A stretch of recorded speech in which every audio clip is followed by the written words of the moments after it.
Hello friends, welcome to my V five star YouTube channel. ಇವತ್ತು ನಾನು ಗಟ್ಟಿ ಮಾಡ್ತಾ ಇದ್ದೇನೆ. ಇದು ತುಳುನಾಡಿನ ವಿಶೇಷ ಅಡುಗೆ. ಹಬ್ಬ ಹರಿದಿನಗಳಲ್ಲಿ ನಾವು ಗಟ್ಟಿ ಮಾಡ್ತೇವೆ. ಇದು ಬಾಳೆ ಎಲೆ ಗಟ್ಟಿ. ಇದಕ್ಕೆ ನಾನು ಮೊದಲಿಗೆ ಕುಚ್ಚಿಗೆ ಅಕ್ಕಿ ಏನುಂಟು ಅದನ್ನು ನೆನೆ ಹಾಕಲಿಕ್ಕೆ ಇಡ್ತಾ ಇದ್ದೇನೆ.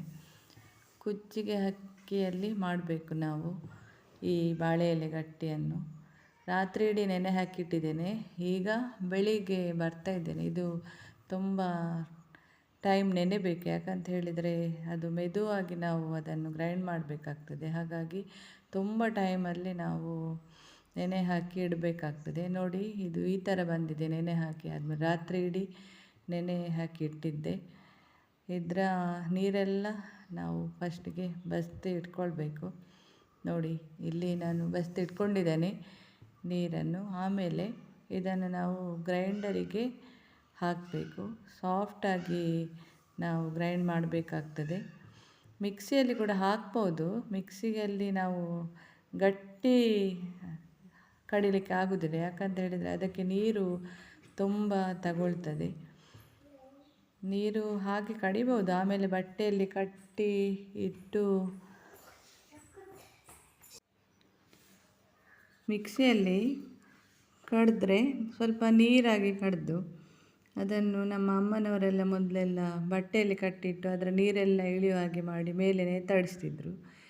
ಈಗ ನಾವೆಲ್ಲ ಇದರಲ್ಲಿ ಗ್ರೈಂಡರಲ್ಲಿ ಕಡಿತೇವೆ. ಗ್ರೈಂಡರಲ್ಲಿ ನಾವು ಗಟ್ಟಿಯಾಗಿ ಕಡಿಬೋದು. ನೀರು ತುಂಬ ಹಾಕಬೇಕಂತಿಲ್ಲ. ನೋಡಿ, ಇದು ನಾನು ಗ್ರೈಂಡರಿಗೆ ಈಗ ಹಾಕಿದ್ದೇನೆ. ಆಮೇಲೆ ಅದಕ್ಕೆ ರುಚಿಗೆ ಎಷ್ಟು ಬೇಕೋ ಅಷ್ಟು ಉಪ್ಪು ಹಾಕಿದರೆ ಆಯಿತು. ನಾನೀಗ ಒಂದು 2 ಸ್ಪೂನು ಆಗುವಷ್ಟು ಉಪ್ಪು ಹಾಕಿದ್ದೇನೆ ಇದಕ್ಕೆ. ನೋಡಿ, ಕಡಿತಾ ಇದೆ. ಆಮೇಲೆ ಮುಚ್ಚಳ ಮುಚ್ಚಿ ಗ್ರೈಂಡರ್ ಆನ್ ಮಾಡಬೇಕು. ಈಗ ನೋಡಿ, ಕಡಿತಾ ಉಂಟು. ನೋಡಿ, ಇಷ್ಟು ಸಾಫ್ಟ್ ಆಗಿದೆ. ಇದರಲ್ಲಿ ಇನ್ನೂ ಕೂಡ ಸಾಫ್ಟ್ ಆಗಬೇಕಿತ್ತು. ನಾನು ನೀರು ಹಾಕಿದ್ದೇನೆ ಸ್ವಲ್ಪ. ಮತ್ತೆ 1 ಗ್ಲಾಸ್ ಹಾಕಿದ ಮೇಲೆ ಪುನಃ ಇನ್ನೊಂದು ಗ್ಲಾಸ್ ಇಲ್ಲ, ಒಂದು ಅರ್ಧ ಲೋಟದಷ್ಟು ನೀರು ಹಾಕಿದ್ದೇನೆ. ನೋಡಿ, ಇನ್ನೂ ಕೂಡ ಸ್ವಲ್ಪ ನನಗೆ ಇದು ಸಾಫ್ಟ್ ಆಗಬೇಕಿತ್ತು. ನಾನು ಸಾಫ್ಟ್ ಮಾಡಿ ಕಡ್ದಿದ್ದೇನೆ. ಆಮೇಲೆ ನನ್ನ ಹಸ್ಬೆಂಡ್ ಬಾಳೆ ಎಲೆ ನಮ್ಮ ಅಂಗಳದಲ್ಲೇ ಇತ್ತು, ಅದನ್ನು ತಂದು ತೊಳೆದು ಕೊಟ್ಟರು ನನಗೆ. ತೊಳೆದು ಆಮೇಲೆ ಅದನ್ನು ಸಣ್ಣ ಸಣ್ಣ ನಮಗೆ ಎಷ್ಟು ದೊಡ್ಡ, ನಮ್ಮ ಪಾತ್ರೆಗೆ ಎಷ್ಟು ದೊಡ್ಡ ಬೇಕು ಅಷ್ಟು ದೊಡ್ಡದು ಕಟ್ ಮಾಡಿ ಇಡಬೇಕು. ಕಟ್ ಮಾಡಿ ಕೊಟ್ಟರು ನನಗೆ ಇಲ್ಲಿ. ನೋಡಿ, ಸಣ್ಣ ಸಣ್ಣದು ನಾನು ಕಟ್ ಮಾಡಿ ಇಟ್ಟಿದ್ದೇನೆ. ಆಮೇಲೆ ಇದಕ್ಕೆ ತೆಂಗಿನಕಾಯಿ, ಇದು ಗಟ್ಟಿ ಅಂತ ಹೇಳಿದರೆ ತೆಂಗಿನಕಾಯಿ ಅದಕ್ಕೆ ಹಾಕಬೇಕಾಗ್ತದೆ. ಆಮೇಲೆ ಗ್ರೈಂಡರ್ ತೊಳೆದಿಟ್ಟಿದ್ದೇನೆ. ಕೂಡಲೇ ನಾವು ತೊಳೆದಿಡಬೇಕಾಗ್ತದೆ, ಇಲ್ಲದಿದ್ದರೆ ಗಟ್ಟಿಯಾಗಿ ಹೋಗ್ತದೆ. ಆಮೇಲೆ ನಾವು ಇಡ್ಲಿ ಪಾತ್ರೆ ಏನುಂಟು ಅದಕ್ಕೆ ಸ್ವಲ್ಪ ನೀರು ಹಾಕಿ, ಇಡ್ಲಿ ಪಾತ್ರೆಯಲ್ಲಿ ಒಂದು ಅಡಿಯಲ್ಲಿ ಒಂದು ಪ್ಲೇಟ್ ಬರ್ತದೆ, ಅದನ್ನು ಇಟ್ಟರೆ ಸಾಕು. ಅದರಲ್ಲಿ ನಾವು ಗಟ್ಟಿಯನ್ನು ಮಡಚಿ ಇಡಬೇಕಾಗ್ತದೆ. ಇಲ್ಲಿ ನನ್ನ ಮಕ್ಕಳು ಕೂಡ ರೆಡಿಯಾಗಿ ಕೂತಿದ್ದಾರೆ ಗಟ್ಟಿ ಮಾಡಲಿಕ್ಕೆ. ನೋಡಿ, ಅವರು ಏನೆಲ್ಲ, ಇವಳು ಒಂದು ಕಡೆ ಇವಳೊಂದು ಕಡೆ ಕೂತಿದ್ದಾಳೆ. ನೋಡಿ, ಇಲ್ಲಿ ಎಲೆ ಇದೆ. ನಾನಿಲ್ಲಿ ಗಟ್ಟಿ ಹಾಕಬೇಕು ಈ ಥರ.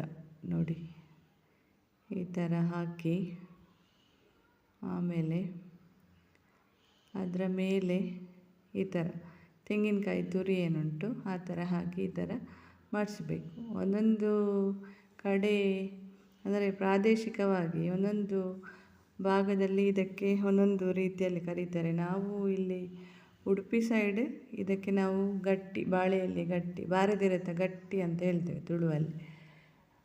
ಇದನ್ನು ಹಬ್ಬ ಹರಿದಿನಗಳಲ್ಲಿ ಕೂಡ ನಾವು ಮಾಡ್ತೇವೆ, ತಾರೆದ ಗಟ್ಟಿ ಅಂತ. ಇದನ್ನು ಬಾಳೆ ಎಲೆಯಲ್ಲಿ ಹೀಗೆ ಮಡಚಿಟ್ಟು, ನೋಡಿ ಇಷ್ಟು ಮಾಡಿಟ್ಟಿದ್ದೇನೆ ಗಟ್ಟಿ.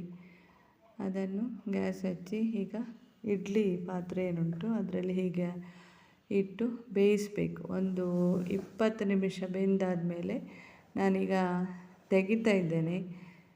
ನೋಡಿ, ಒಳ್ಳೆ ಬೆಂದಿದೆ. ಒಂದು 20 ನಿಮಿಷ ಬೆಂದರೆ ಸಾಕು.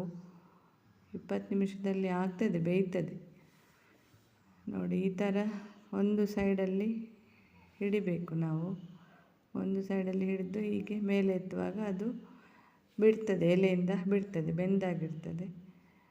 ನೋಡಿ ಎಷ್ಟು ಚಂದ ಬಂದಿದೆ ನೋಡಿ. ನಾನು ಈ ಗಟ್ಟಿ ತಿನ್ನಲಿಕ್ಕೆ, ಬಾಳೆ ಎಲೆ ಗಟ್ಟಿ ತಿನ್ನಲಿಕ್ಕೆ ಇದಕ್ಕೆ ಮೀನಿದು ಪದಾರ್ಥ ಇದ್ದರೆ ಒಳ್ಳೆಯದಾಗ್ತದೆ. ಬಂಗುಡೆ ಮೀನು ಸಾರು ಇರಬೇಕು. ನಾನೀಗ ಇದು ಜಾರಿ ಸಾರು ಮಾಡಿದ್ದೇನೆ ನೋಡಿ. ಇದಕ್ಕೆ ಇದು ಕೂಡ ಒಳ್ಳೆ ಕಾಂಬಿನೇಷನ್ನೇ, ಒಳ್ಳೆ ಈ ಸಾರಲ್ಲಿ ತಿನ್ಬೋದು. ಜಂಜಿ ಹೇಳ್ತೇವೆ ನಾವು ತುಳುವಲ್ಲಿ, ಜಂಜಿ ಸಾರು ಒಳ್ಳೆಯದಾಗ್ತದೆ ಈ ಗಟ್ಟಿ ತಿನ್ನಲಿಕ್ಕೆ. ಈ ಗಟ್ಟಿಯೆಲ್ಲ ತಿನ್ನಲಿಕ್ಕೆ ನಾನ್ ವೆಜ್ ಅಂತ ಹೇಳಿದರೆ ಮೀನು ಒಳ್ಳೆಯದಾಗ್ತದೆ. ಮಕ್ಕಳು ಅವರ ಅಪ್ಪನಿಗೆ ಗಟ್ಟಿ ತಿನ್ನಲಿಕ್ಕೆ ಸರ್ವ್ ಮಾಡಿದರು. ನನ್ನ ವಿಡಿಯೋವನ್ನು ಸಬ್ಸ್ಕ್ರೈಬ್ ಮಾಡಿ, ಶೇರ್